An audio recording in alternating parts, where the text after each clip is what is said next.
Hello et bienvenue dans Mode d'emploi, le podcast incontournable des marques engagées.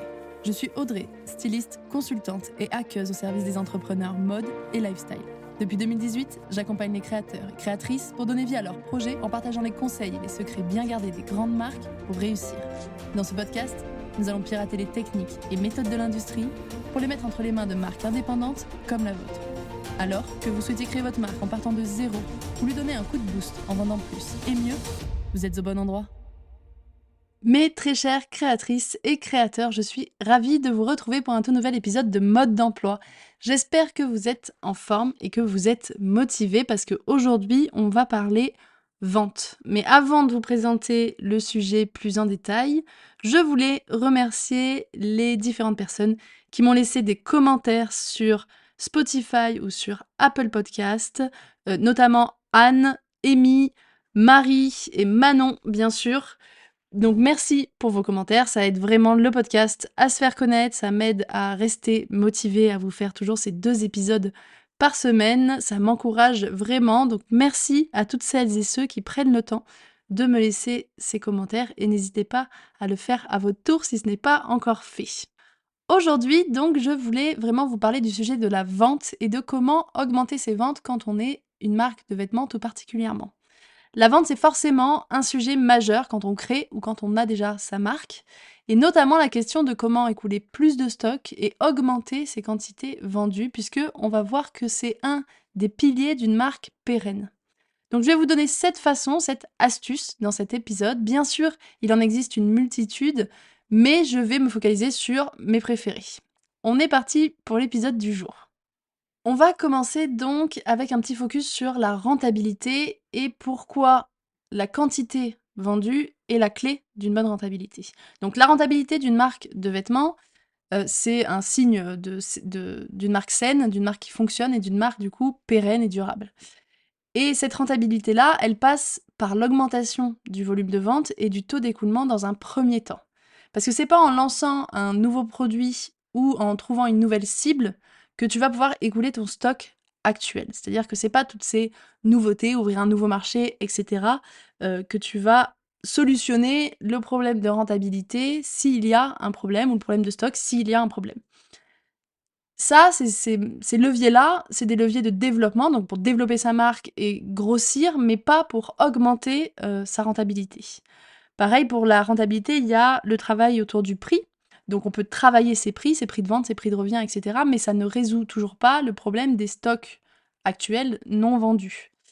Par exemple, même si j'augmente mon prix de 5 € sur un produit que je vends à 90 €, à la fin du mois, j'aurai quand même moins que si j'avais vendu une pièce en plus de ce produit, de ce même produit-là. J'aurais moins de chiffre d'affaires, j'aurais pas autant augmenté mon chiffre d'affaires que si j'avais augmenté mes ventes. Donc là, le fait de vendre plus, l'augmentation du volume de vente et du taux d'écoulement a un impact qui est beaucoup plus fort que le travail du prix ou que le travail de la stratégie de développement de la marque, sur la rentabilité en tout cas, hein, bien sûr. D'ailleurs, un petit focus sur le taux d'écoulement. Le taux d'écoulement, c'est donc le pourcentage de pièces vendues sur le pourcentage de pièces produites. Par exemple, si j'ai produit 100 pièces et que j'en ai vendu 70, j'ai un taux d'écoulement à 70%, donc logique. Et on considère que à partir de 70%, justement, on est sur un bon taux d'écoulement. Mais bien évidemment, moi, je vous conseille d'aller chercher encore plus loin dans ce taux d'écoulement et plus haut. Donc comment on augmente ces quantités vendues? Je vais vous donner les 7 leviers à activer maintenant qu'on a fait ce petit focus sur la rentabilité. Alors le premier levier, j'en ai déjà parlé ici, ça va être sur la fidélisation et fidéliser ses clients.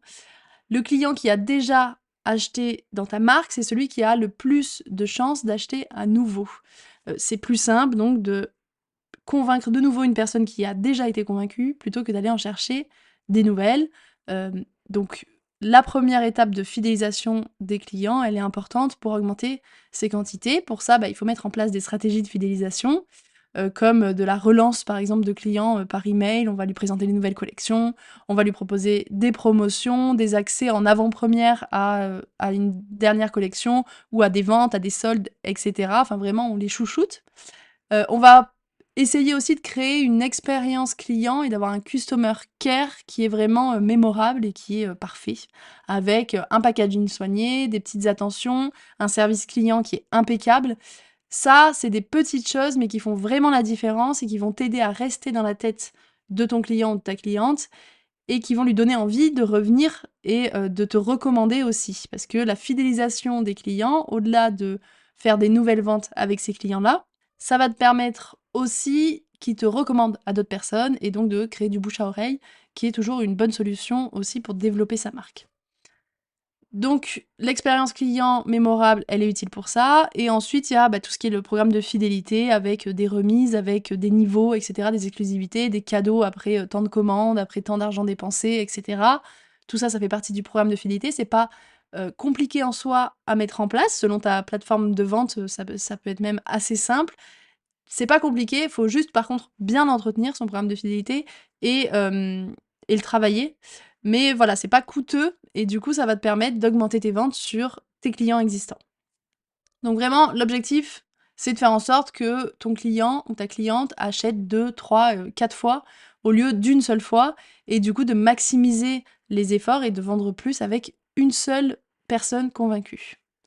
Ça, c'est pour le premier point. Le deuxième point, ça va être de se focaliser sur un canal de vente. En fait, beaucoup de marques et même beaucoup de personnes qui entreprennent peuvent, essayer au début d'être partout en même temps et pas qu'au début d'ailleurs, hein. D'avoir, un site web, de communiquer sur Instagram, d'être sur des marketplaces, d'avoir des revendeurs, de communiquer, sur, TikTok et cetera. Enfin voilà, de multiplier les canaux de vente et de communication et au final, le problème que ça pose, c'est que ça va plus être, ça va disperser tes efforts.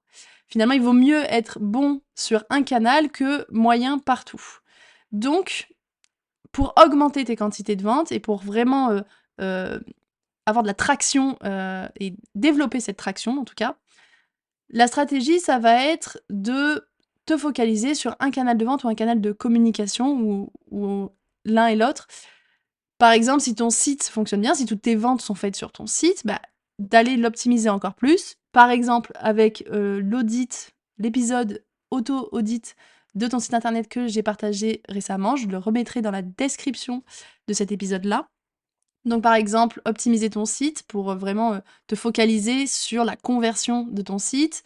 Si c'est Instagram qui te ramène du trafic, pareil, te focaliser à fond sur Instagram et de doubler, la quantité de posts ou ta présence sur Instagram et cetera.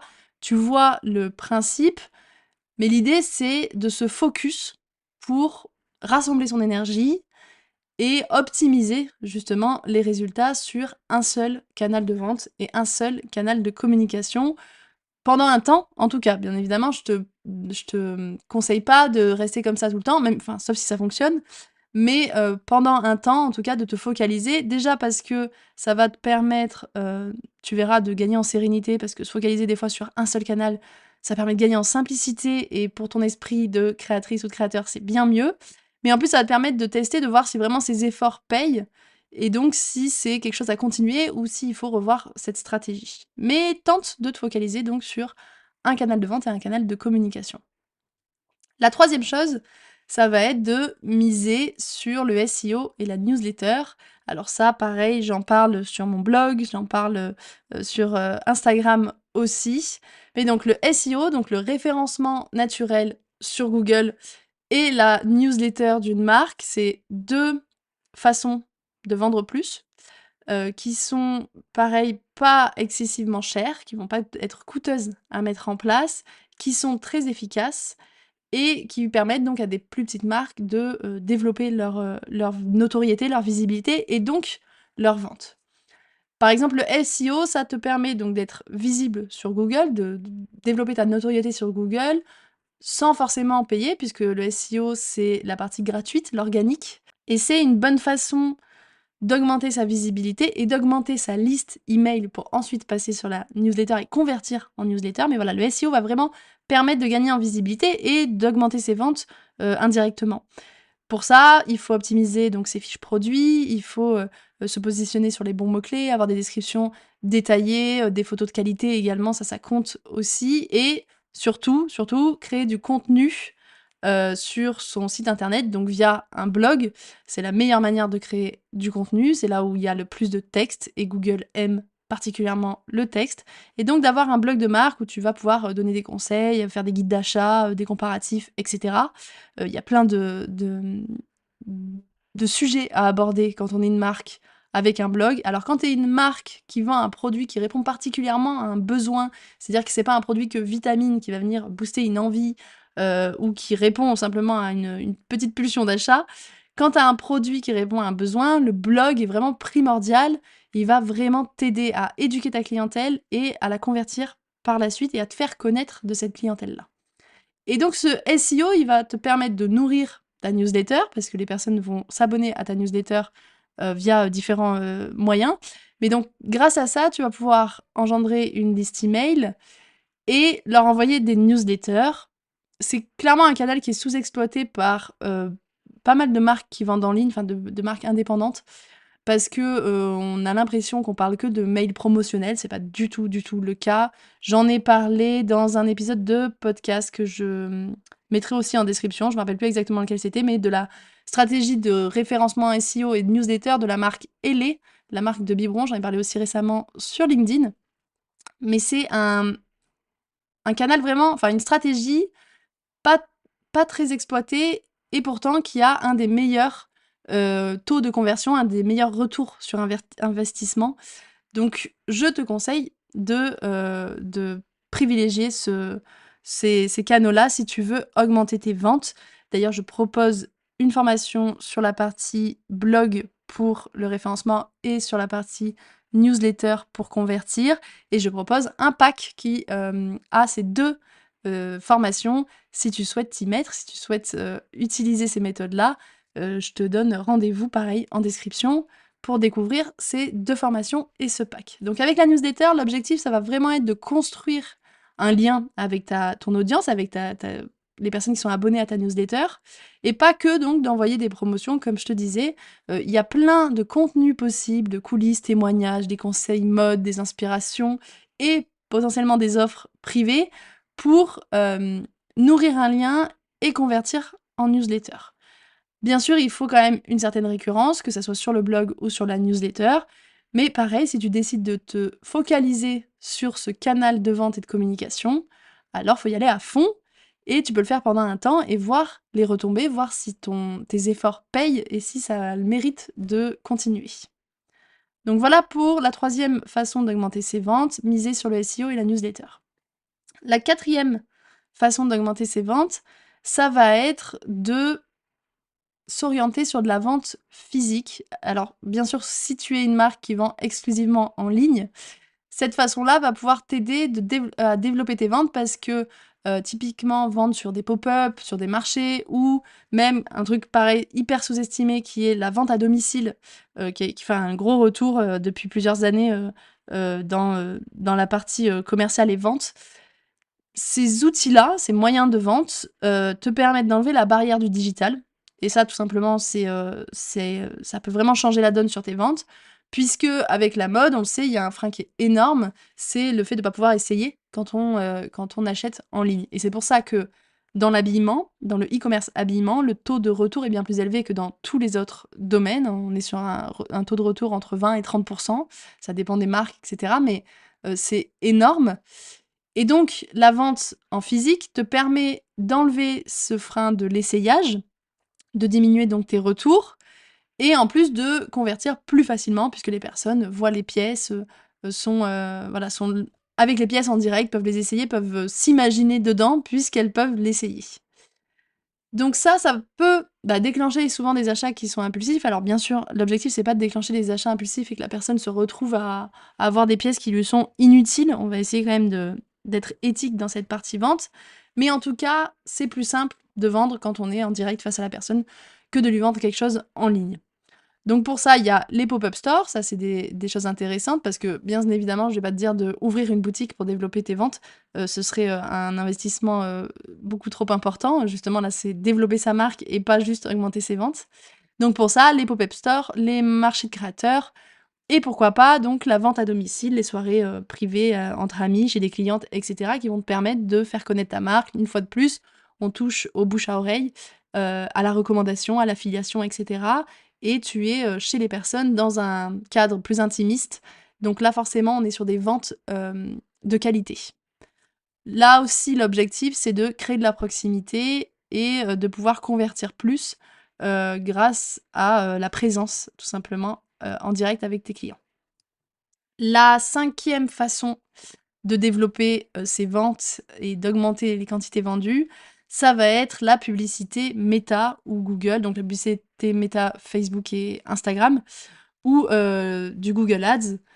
Bon ça, c'est logique, enfin je vais pas m'éterniser là-dessus, mais la publicité va forcément permettre d'amplifier tes ventes plus rapidement, en allant toucher des nouvelles personnes et en te faisant connaître tout simplement. Alors il y a plein de méthodes, il y a plein de formats, il y a Facebook et Instagram qui sont très efficaces pour les marques de mode, qui sont, je pense les plus efficaces. Il y a aussi bien sûr, TikTok, YouTube et cetera, Snapchat, que moi personnellement je ne connais pas bien pour le coup, mais Facebook et Instagram restent pour moi les plus efficaces. Il y a Google Ads aussi, si tu veux capter des gens qui cherchent déjà, ton type de produit. Là aussi, si tu as un produit qui répond à un besoin, ça peut être intéressant, d'aller faire de la publicité sur Google Ads. Et il y a ce qu'on appelle le retargeting. Si tu sais pas ce que c'est, dans le programme Créer sa marque, dans la V2, je, donne tout un module sur la partie publicité. Comment faire, quel type de campagne faire et cetera et comment bien faire pour éviter de perdre, tout son budget dans de la publicité. Donc la publicité, c'est toujours un bon moyen. C'est pas à faire dès le début, d'accord? Il faut pas, heu, faire de la publicité juste pour avoir plus d'abonnés, par exemple, sur Instagram. Ça a pas d'intérêt. Ça va pas, te permettre de convertir. Ça, c'est ce qu'on appelle des campagnes de trafic qui sont pas vraiment efficaces, qui sont plus vraiment efficaces, surtout quand on vend du produit, en fait. Donc essaye de réfléchir à cette façon-là, mais si tu décides d'aller dans cette manière de vendre plus, forme-toi avant, fais-toi accompagner, ne fais pas ça, comme ça et fais-toi accompagner. Dans le programme Créer sa marque, je peux t'accompagner sur ces sujets-là. La sixième façon de vendre plus, ça revient un petit peu à ce que j'ai dit avant, mais ça va être d'identifier le 80-20, c'est-à-dire le 80-20, je crois que c'est la loi de Pareto, si je dis pas de bêtises. Le principe, c'est que 20 de tes actions génèrent 80 de tes ventes ou 20 de tes produits représentent 80 de ton chiffre d'affaires. C'est, donc une loi assez générale, mais c'est souvent la réalité et ça, identifier ce 80-20, ça va te permettre d'aller pousser ce levier et du coup, de faire en sorte que, finalement, ces 20 d'actions deviennent les 30 d'actions et que ça génère encore plus de ventes, encore plus de chiffre d'affaires. Donc comment identifier ton 80-20? Ça va être analyser tes ventes, repérer les produits, les canaux ou les stratégies que tu as mis en place qui marchent le mieux, qui ont eu une conversion, un taux de conversion, le plus élevé et ensuite tu vas te focaliser sur ce qui marche déjà et l'optimiser à fond. Si tu as un produit par exemple, qui cartonne, je te dis pas de faire un nouveau produit comme ça qui va cartonner ou de reproduire encore, mais surtout de le mettre plus en avant, de faire justement une publicité là-dessus. Pourquoi pas de mettre en avant aussi les déclinaisons, de refaire un shooting, dessus, voilà, de tout faire pour que ce produit-là, ce produit qui cartonne, ton best-seller, soit encore plus mis en avant et que tu puisses vendre encore plus, plutôt que des fois aller pousser des produits qui ne se vendent déjà pas bien. Ça va te demander beaucoup d'énergie pour une conversion, moyenne parce que ça se trouve ce produit il plaît pas pour certaines raisons, et que, vaut mieux aller pousser un best-seller si tu as des quantités, en tout cas si tu as du stock encore à vendre et peut-être que tu passeras de 70 de taux d'écoulement à 80, à 90 et cetera. Ça, c'est pour le sixième point, donc la loi de Pareto, le 80-20, qu'il faut absolument que tu identifies. Donc les actions, les 20 d'actions qui génèrent 80 de tes ventes et les 20 de tes produits qui représentent 80 de ton chiffre d'affaires. Si c'est pas tout à fait ces pourcentages, c'est pas grave, tu as compris le principe. Et enfin, la septième chose, la septième façon que moi j'adore, qui, va te permettre de développer tes ventes.